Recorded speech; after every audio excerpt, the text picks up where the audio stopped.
अस्सलामुअलैकुम। आज की इस वीडियो में हम डिस्कस करने जा रहे हैं प्रेजेंट परफेक्ट प्रोग्रेसिव टेंस की स्टेट कंडीशन।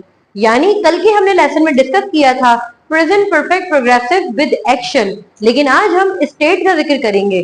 तो इस वीडियो को देखने से पहले अगर आप हमारे चैनल पर नए हैं तो we request you to kindly subscribe our channel and साथ ही बेल आइकन को प्रेस कर दें ताकि हर वीडियो आपको बर वक्त पहुंच सके और हमारी सीरीज से बने रहिए ताकि इंग्लिश जबान की ये महारत आपको जल्द से जल्द हासिल हो सके।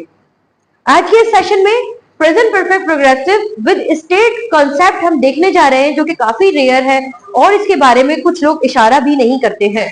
प्रेजेंट परफेक्ट प्रोग्रेसिव, तो जरा मैं अपने नए आने वाले व्यूअर्स के लिए थोड़ा सा बैक एंड पर जाकर जल्दी से इसको रिव्यू करवा देती हूँ कि प्रेजेंट परफेक्ट प्रोग्रेसिव हमारे प्रेजेंट सीरीज का थर्ड इंपॉर्टेंट टेंस है, जिसमें हमने डिस्कस किया था कि it is the advance version of present progressive. कोई काम हो रहा है, ठीक है, प्रेजेंट प्रोग्रेसिव है। कोई काम हो रहा है, ठीक है, प्रेजेंट परफेक्ट प्रोग्रेसिव है। लेकिन फर्क यहाँ पर सिर्फ टाइम ड्यूरेशन का आता है। wherever we discuss about the time frame with some sort of the action that is going on, यानी कोई काम जो हो रहा है लेकिन विद स्पेसिफिक टाइम फ्रेम, तो वहां पर हम प्रेजेंट परफेक्ट प्रोग्रेसिव को डिस्कस करते हैं। यहाँ पर हमने फॉर्मेट देखा था कि आपने सब्जेक्ट के बाद हैव बीन और हैज बीन की एलोकेशन करनी है, देन वर्ब फॉर्म आपने लगानी है। इसके साथ ही हमने सिंस एंड फॉर को भी डिटेल में देखा था कि हमारे पास फॉर तमाम ऐसे टाइम पीरियड के लिए आता है जिसमें हम न्यूमरेटेड डिजिट की बात करते हैं। 2 years, 1 year, 1 week, ये सब हमारे पास नंबर से बात है, इसलिए हमने फॉर लगाया। जबकि सिंस हमारे पास एग्जैक्ट टाइम के लिए आता है, यानी ऐसा वक्त जिसका नाम मौजूद है, चाइल्डहुड या फिर कोई जुलाई, अगस्त, मंडे या किसी ईयर के नाम के लिए हमने सेंस लगाया था। यहाँ पर जैसे कि अगर हम कहते हैं कि आई एम ड्रिंकिंग वाटर, ये आपको सिंपल सी बात है कि बता रहा है कि अभी कोई काम जारी है, आई एम ड्रिंकिंग वाटर। लेकिन अगर मैं कहती हूँ कि I have been drinking water, तो यहाँ पर ये बात है कि मैं पानी तो पी रही हूँ लेकिन यहाँ पर कुछ देर शामिल हो गई है, कि यानी होने वाला काम अभी नया नहीं हो रहा है, कुछ देर इसमें शामिल है। तो ये हमने present progressive and present perfect progressive को क्लियरली देखा था। नेक्स्ट वीडियो में हम इसका डिफरेंस मजीद ऑन बोर्ड क्लियर करेंगे ताकि हमारे स्टूडेंट को किसी भी किस्म की कोई डिफिकल्टी ना हो। लेकिन आज की इस वीडियो में आप देख सके ऑन बोर्ड हमने देखा है कि present perfect progressive with state. इसके बाद हमने इससे पहले जो वीडियो डिस्कस की थी वहां पर हमने एक्शन को डिस्कस किया था। एक्शन यानी कोई काम हो रहा है, कुछ देर से हो रहा है, उसमें कोई खास टाइम फ्रेम शामिल है कि बच्चे ईद मना रहे हैं। वो लोग, अगर मैं कहती हूँ कि वो लोग ईद मना रहे हैं, दे आर सेलिब्रेटिंग ईद। लेकिन अगर मैं ये कहती हूँ कि भाई पिछले एक हफ्ते से ही वो लोग ईद मना रहे हैं, तो यहाँ पर they have been celebrating Eid, क्योंकि यहाँ पर अब एक टाइम फ्रेम आ गया कि एक हफ्ते से, so they have been celebrating Eid. तो आइए जरा इस स्टेट को भी डिस्कस करते हैं कि क्या स्टेट भी प्रेजेंट परफेक्ट प्रोग्रेसिव में आता है। जी बिल्कुल आता है, लेकिन इसकी खास एलोकेशन क्या है और हमें क्यों जरूरत है प्रेजेंट परफेक्ट प्रोग्रेसिव के स्टेट की तरफ जाने की। तो आज की इस वीडियो में आपको ये तमाम कंसेप्ट क्लियर हो जाएंगे। सबसे पहले ऑन बोर्ड देखते हैं।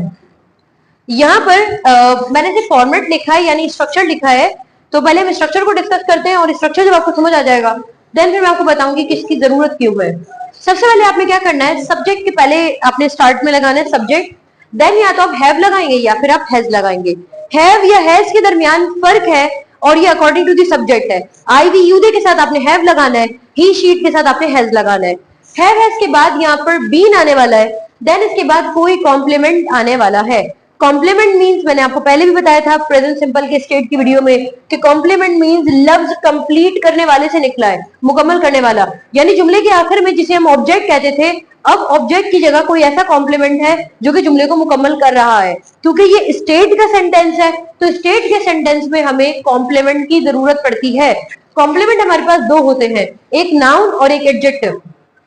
नाउन मींस किसी चीज या किसी इंसान का नाम, लेकिन एडजेक्टिव किसी इंसान या किसी चीज की खासियत। अगर हम कोई ऐसा सेंटेंस बनाते हैं कि जिसमें हम किसी इंसान या किसी चीज की खासियत की बात करते हैं, वहां पर हमें एडजेक्टिव लगाना होगा। लेकिन अगर मैं किसी इंसान को एक खास नाम से मुखातिब करती हूँ, वहां पर हमें नाउन लगाना होगा। तो आपने क्या करना है, सब्जेक्ट के बाद हैव और हैज लगाना है, देन आपने बीन, देन कॉम्प्लीमेंट। अब इसका नेगेटिव बनाने के लिए आपने सब्जेक्ट के बाद have has, then not, then been, then complement. अगर इसका आपको इंटरोगेटिव बनाना पड़ जाए तो in order to make interrogative आपने हैव या हैज पहले लेकर आना है, देन सब्जेक्ट आएगा, देन बीन आएगा, देन कॉम्प्लीमेंट आएगा। ये तो हमारा वही बेसिक रूल है, फॉर्मूला, कि हम किस तरीके से अफर्मेटिव के जुमले बनाते हैं, कैसे हम नेगेटिव के बनाते हैं और कैसे हम इंटेरोगेटिव के बनाते हैं। लेकिन अब अभी असल सवाल हमारा बाकी है कि ऐसे कौन सा तरीका है कि और ऐसी क्या जरूरत है कि हम प्रेजेंट परफेक्ट प्रोग्रेसिव को अब स्टेट में देख रहे हैं। तो अगर ये सवाल आपके जहन में है तो सुनिए इसका जवाब। प्रेजेंट परफेक्ट प्रोग्रेसिव का स्टेट काफी नायाब है और उसके बारे में ज्यादातर बात नहीं की जाती है, लेकिन एज अ स्टूडेंट और एज अ एस्पिरेंट हमें ये पता होना चाहिए कि प्रेजेंट परफेक्ट प्रोग्रेसिव का स्टेट क्यों जरूरी है। पहले इसको मिसाल के तौर पर समझाती हूँ, उसके बाद इसका कॉन्सेप्ट देती हूँ। अब बाय बर्थ एक मिसाल लेते हैं। एक स्टूडेंट है, एक स्टूडेंट का नाम ले लेते हैं हम, जस्ट सपोज मिस्टर अली। एक स्टूडेंट है अली और बाय बर्थ वो एक इंसान है, ना तो उसके अंदर किसी कंट्री का टैग लगा हुआ है कि ये पाकिस्तानी है या ये इंडियन है, वो कंट्री के टैग से फ्री है, वो बाय बर्थ एक इंसान है। अब वो इंसान है, इसमें कोई दो राय नहीं है कि वो इंसान है। वो बड़ा होता है और जवानी और बुढ़ापे के स्टेज तक, और जब तक वो इस दुनिया में रहता है तब तक वो एक इंसान ही है। तो इसमें ये तो एक स्टेट है कि वो एक इंसान है, तो यहां पर हम सिंपल कहेंगे ही इज। अब जो भी मैं कह रही हूं कि वो एक इंसान है, ही इज अ ह्यूमन। अच्छा, लेकिन अब मिस्टर अली बड़ा होता है और बड़ा होने के बाद, यानी जैसे वो बड़े होते हैं भाई साहब, अब वो बहुत सारे प्रोफेशन हमारे पास है, कोई डॉक्टर है, कोई इंजीनियर है, कोई लॉयर है, कोई बैंकर है, और बेशबहा हमारे पास ऐसे प्रोफेशंस मौजूद है। अब उनमें से किसी एक प्रोफेशन का इंतखाब करता है और उस प्रोफेशन को अडॉप्ट करने के बाद सक्सेसफुली वहां पर अपना जर्नी लगा के रखता है, अपना जर्नी स्टार्ट करता है और बन जाता है एक डॉक्टर। बाय बर्थ वो इंसान था, अब वो डॉक्टर बन गया। डॉक्टर बना यानी जब उसने इंटरमीडिएट किया, यानी जब वो कॉलेज से पास आउट हुआ, यूनिवर्सिटी गया, उस वक्त वो डॉक्टर नहीं था। यूनिवर्सिटी से पास आउट होने के बाद वो एक कंप्लीट डॉक्टर बना, इंटर्नशिप की, एक्सपीरियंस हासिल किया, अपने आप को सोसाइटी में एज अ डॉक्टर बनवाया, तजर्बा हासिल किया, पिछले 10 साल से अब वो एक डॉक्टर है। तो बाय बर्थ वो इंसान था, तजर्बा हासिल करने के बाद and after completing each and everything अब वो डॉक्टर कहलाया। तो उसकी स्टेट ही है ये कि वो एक डॉक्टर है, लेकिन वो बाय बर्थ डॉक्टर नहीं था। वो उसने एक खास प्रोफेशन का इंतखाब किया और एक ऐसा प्रोफेशन जिसमें वो डॉक्टर बन गया। तो जब वो डॉक्टर बन गया तो इस 10 साल के अरसे में क्या कह सकती हूँ कि he has been a doctor.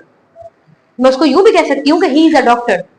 लेकिन अगर ही इज अ डॉक्टर, उसको मैं ही इज अ डॉक्टर कहती हूँ। अब उसके पास क्योंकि 10 साल का तजर्बा है। अब इसी के बरक्स एक ऐसा स्टूडेंट है जो कि यूनिवर्सिटी से सक्सेसफुली अपनी डिग्री लेकर पास आउट हो गया। अब वो अपनी डिग्री लेकर पास आउट हो जाता है तो बाय टेक तो मैं उसे भी कहूंगी कि ही इज अ डॉक्टर, लेकिन उस 10 साल के तजर्बेकार डॉक्टर में और इस नए डॉक्टर में फर्क है। तो अगर इन दोनों को मुझे मुखातिब करना होगा या किसी और से मैं इनके बारे में बात करती हूँ कि इनके दरमियान फर्क क्या है, तो मैं ये कहूंगी he is a doctor, he has been a doctor. तो आई होप आपको ये मिसाल समझ आई होगी कि अगर आप किसी ऐसे फैक्ट के साथ, किसी ऐसी हकीकत के साथ पैदा हुए और उसी हकीकत के साथ आप दुनिया से जाते हैं, तो वहां पर तो प्रेजेंट परफेक्ट प्रोग्रेसिव एप्लीकेबल नहीं है। वहां पर आपने सिंपल ही रखना है कि आई एम अ मैन या I am a woman, I am a human, I am a Pakistani. ये सब आपकी स्टेट है, ओरिजिनल स्टेट।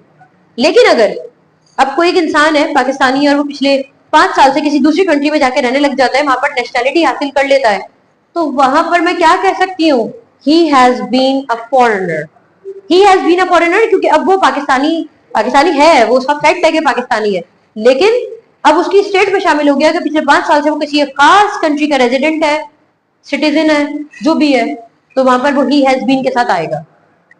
तो जब किसी दो लोगों के दरमियान उनके एज से, उनके एक्सपीरियंस से, उनकी स्टेट में फर्क करना होता है, वहां पर हम प्रेजेंट प्रोग्रेसिव, यानी हम कहते हैं कि प्रेजेंट सिंपल स्टेट और प्रेजेंट परफेक्ट प्रोग्रेसिव की स्टेट को वाज़ेह तौर पर देखते हैं। फॉर एग्जाम्पल, कोई एक नया टीचर है, मैं उसको देख के कह सकती हूँ he is a teacher, she is a teacher. लेकिन अगर अब उसी टीचर का उस्ताद उसके सामने आ जाए और दोनों अब तक प्रैक्टिस में हो, यानी दोनों पढ़ाते हैं, उसका उस्ताद भी अब तक पढ़ाता हो और वो स्टूडेंट भी अब तक पढ़ाता हो, यानी उसने भी अपना टीचिंग करियर स्टार्ट कर लिया हो, तो दोनों को देखते हुए मैं कह सकती हूँ he is a teacher, he has been a teacher. जो दूसरा वाला है मैं उसको कहूंगी he has been a teacher. ये इसका कंसेप्ट है। आ जाए कुछ एग्जांपल्स इसके हम डिस्कस करते हैं, and after getting this examples I hope आपको ये बात अच्छे से समझ आ जाएगी कि प्रेजेंट परफेक्ट प्रोग्रेसिव का स्टेट क्यों जरूरी है। I have been a teacher for 5 years.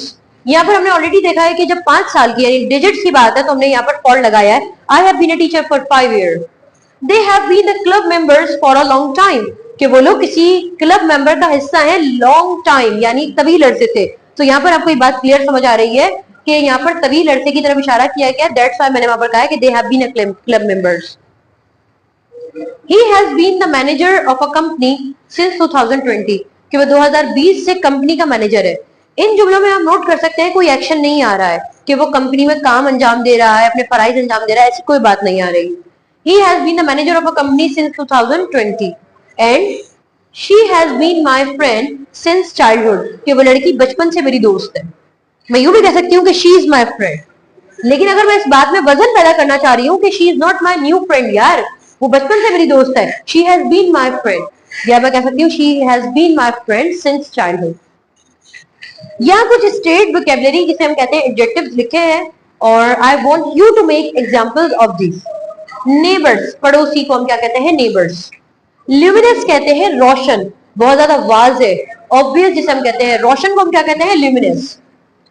Sublime को हम कहते हैं बुलंद, यानी बुलंद, बहुत कोई बुलंद चीज है उसको हम कहते हैं सबलाइम। शेख चिली, ऐसा इंसान जो सिर्फ ख्याली बातें करे, इसको हम कहते हैं शेख चिली, जिसे हम कहते हैं कोई एग्जॉटिक। शेख चिली को ऐसा नाम नहीं है लेकिन इसको मुहावराती तौर पे कहा जाता है शेख चिली, यानी कोई लंबी लंबी बातें फेंकने वाला जिसकी सच्ची और झूठी बात में फर्क ना किया जा सके। इनएफेबल, नाकाबिले बयान। अब इन स्टेट्स को आप एग्जाम्पल से बयान कर सकते हैं। मैं जैसे कि मैं इसको एग्जाम्पल के तौर पे देख लेती हूँ।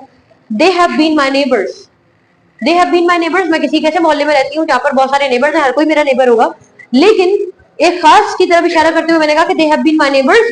यहाँ पर मतलब ये कि इन सबसे पुराना ये है, they have been my neighbours.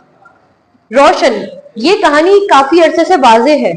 It has been a luminous story, मैं यूं भी कह सकती हूँ it is a luminous story, लेकिन अभी वाज़ेह है ये तो इट इज अ, लेकिन मैं कह रही हूँ काफी टाइम से it has been a luminous story. Sublime, बुलंद, आपको एग्जाम्पल बना लीजिएगा। कोई एग्जॉटिक, किसी इंसान की तरफ देख के कह सकती हूँ कि भाई ये तो बहुत ही बेकार आदमी है, यानी बहुत लंबी लंबी फेंकता है। ही हैज बीन अ कोई एग्जॉटिक। पहले नहीं था वो, पहले सच बोलता था, जैसे मैंने आपसे कहा कि फितरत इंसान पे वो एक इंसान पैदा हुआ है, लेकिन बाद में उसने अपनी कंपनी के दरमियान अपने सोबत से ऐसी चीजें अडॉप्ट करना शुरू कर दी कि वो शेख चिली मशहूर हो गया। ही हैज बीन अ कोई एग्जॉटिक एंड इनएफेबल, नाकाबिले बयान। It has been a ineffable story. I hope आपको प्रेजेंट परफेक्ट प्रोग्रेसिव का स्टेट कॉन्सेप्ट समझ आया है। अगर आपको वीडियो पसंद आई है तो लाइक कर दें और साथ ही साथ चैनल को सब्सक्राइब कर दें ताकि हमारे साथ अपडेटेड रहिए और इंग्लिश सीखते रहिए। मुझे इजाजत दीजिए, नेक्स्ट वीडियो में मुलाकात होती है एक नए कॉन्सेप्ट के साथ। अल्लाह हाफ़िज़।